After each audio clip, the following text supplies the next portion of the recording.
刚刚看了一场阿森纳的比赛，阿森纳发挥的非常好，3-0在主场兵不血刃战胜了诺丁汉森林。约克雷斯、马多埃凯还有埃泽表现都很好，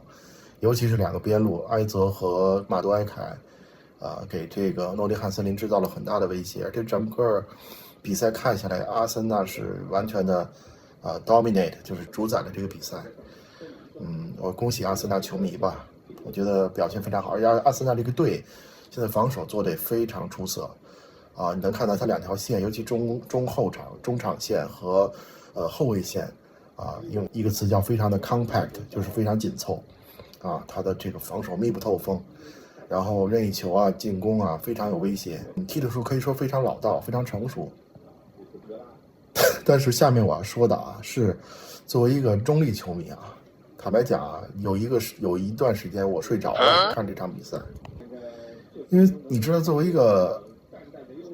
老英超球迷我一直觉得阿森纳应该是那种水银泻地般的进攻，水银泻地一样的进攻，或者说明白吧，就是法布雷加斯亨利皮雷那个时代给我留下的印象太深了，可能，所以现在如今再看现在这样的现代足球，尤其英超这样的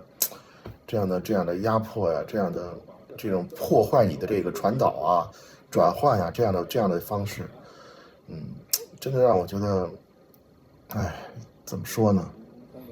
我不知道阿森纳的球迷对你们的现在这样的风格的转变这么巨大的转变，阿尔特塔的这种，你们有什么样的感受大家可以聊一聊。